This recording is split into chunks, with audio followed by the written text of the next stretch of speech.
Hey YouTube, Mark Kaufman here, and today I want to do a review on a new knife that I got in the mail today. And that is the Böker, and I'm just going to show you the box first because I'm not going to unwrap the knife out of it. The Böker Atlas.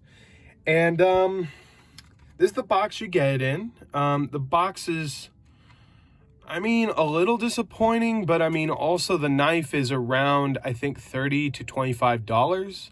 So it's not horrible. The blade steel here is 12C27, stainless steel handle, and a lanyard hole and a pocket clip. That's what the knife looks like. Enough about the box. It's just I wanted to show what the knife comes in. I usually don't. So I'll probably put that over there. And here is the knife. So I've already decided I'm going to probably do a little bit of a modification on this knife. Which will probably involve me putting a satin finish on the handle, but here it is. It's definitely a shiny knife, but this is the thing. Böker actually has, and you know what, I'm going to just set it down. Boy, having this white box for a knife of this shininess really helps. I'm going to zoom in because apparently a few of you have requested that I zoom in nowadays on some of my videos, so I will try to accommodate you. So I'm trying to deal with the reflections here on this knife. So first off, this knife is a slip joint. And the reason why I bought this knife is because, first of all, I sold my MKM root, okay? My MKM root, I just wasn't carrying it enough, wasn't using it enough, and the MKM root was just, it was a lot of money just sitting there. So I said, you know what, I will I'll get rid of the MKM root, and I'm going to just get another modern traditional slip joint. So I've been on the hunt for one for quite a while now, and I stumbled upon this on Blade HQ, and I'd never seen it, never heard of it, and it reminded me a lot of the Mercator Black Cat knives, which that was actually one of my first lockback knives early into this hobby. That was one of the first knives and I think you guys have gotten a good view of that, so I'll zoom all the way back out. One of my first very vintage slip joint inspired knives. Like, it's not even inspired, it's an original design that has been around since the 1880s, I believe, and has not been changed since. And it reminded me of that knife, but just a little smaller. That's one of the reasons why I actually stopped carrying the Mercator, is because it was just a little too long and too thin. I wanted a knife that had a little bit of belly, which reminding me of belly, which, you know, let me see here. I get a good knife to compare this to. Sorry about that. So I'll just start doing the size comparisons here. But the thing is I wanted a knife that felt like a Swiss Army knife, but had some more modern qualities and some benefits there. So here we go. So we've got the Victorinox Huntsman, and this is the Böker Atlas. In that, I will put the Rough Rider Bullfrog, okay? And then above these, I'll move this down just a little bit just to get everything in frame. Above that, I think I will put the Ontario Rat #1. So you can see that that's quite a good sized knife. I'll switch this out with the CRKT Gusset. And then I think for the last comparison, I will also be comparing it to the Benchmade Osborne. Some very common knives and not so common knives, but yeah, it's a very small knife, but it's not like, it's not too small. Like, it's not like you're carrying a mini Congress, you know. It's not going to be like, this is ridiculous, but it's going to be usable. Now, I decided upon this knife for a few reasons, and first off, I want to get out of the way that this does come in a few versions. So The version here is stainless steel handles and it's basically a stainless steel handle.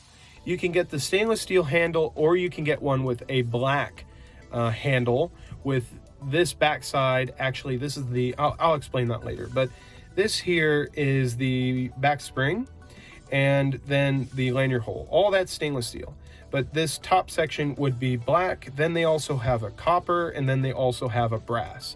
So they have a few flavors, but I felt like this one spoke to me more because I didn't want the black handle. I've got enough black handles, and this looked a little more modern looking than old looking with it all stainless steel and everything. The other reason I bought this is because of the unique back spring setup. So we have this back spring here that is encapsulated on the top section, and then exposed here. So you have a little bit of a chunk cut out for this top section or swedge.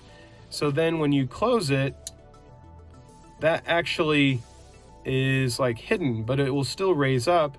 But what I have found in use, which I have not used this too much, but just cut a few apples and a few things, this spring here gets a little tense, a little tenser as you hold it, because you're putting pressure on the back here. Now, it's not going to be I'm going to zoom back out, back to normal here. It's not going to be the same as a fixed blade or a locking knife, but I can definitely feel that there's a little more tension on this versus not holding that. Not saying that this isn't a good spring. I mean, this is very good. A very good spring indeed. The other thing that I really liked about it is that it has a deep carry pocket clip. A slip joint with a very nice pocket clip is gold for me. I think that's fantastic. And then also how slim this is. This is a very slim knife, even thinner, I believe, than the Mercator, which already is a pretty thin knife. So that has it going for it. The only downside to this knife is that pivot screw. That is a proprietary pivot screw for Böker. I've seen a few videos of people actually making the screwdriver for that. Honestly, if you just got a decent metal clamp and just got two heavy-duty metal wires and spaced those out properly and then clamped them in that spacing, you would be able to just work that out or tighten it up. So I'm not too worried about that. If it starts getting really loose, I may just put some red Loctite on that. But other than that, this is a very interesting knife. I think it's a little better than the Mercator. I actually don't have one in my collection right now, but I have owned quite a few, and I have to say this is really nice. This is really making me want to try out the, I think it's called the Tech Tool 1, and I've heard really great things about that. And you can get a 4-finger grip on this, but I feel a little more comfortable just backing this off and holding it like that. So really, this knife here for around 30, I think it's $30 to $27. I think it was $25, $27. This is a very nice knife, especially if you have some knife laws that require you to have a blade that's under 3 inches and it cannot be locking. So this really fits the bill. I think this was really made for European buyers, but I think it has a place within the States as well. So thank you guys so much for checking out this review of this new knife that I got in the mail, and I'm gonna try my best to get those fingerprints off of there since it's a completely polished knife. But the last thing I want to add about this knife is I'm probably going to take this polished finish off and make it all satin. I'm not too crazy about this blingy polished knife, and I'm really thinking if I just put a satin finish on it, it would dull it up a little bit and probably make it a little more subdued. But other than that, I think that's it that I want to do to it. I don't think taking this apart would benefit it in any way because these are actually pinned, and you would have to be fighting that back spring in order to get this back into place.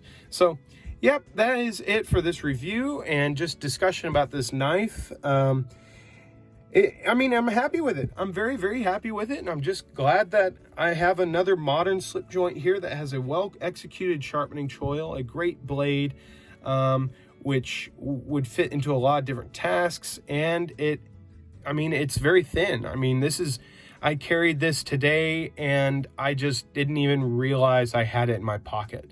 And I think that's something fantastic. So enough of me babbling on and just going on and on. But that is the Böker Atlas. And if you guys like this review, let me know in the comments. And if you haven't done already, subscribe to my channel. I'd love to have you aboard and love to talk to you about knives and all these other things that I review. So till the next video, I will see you later. And remember, have a great day or night wherever you are. Talk to you later in the next one. Bye-bye.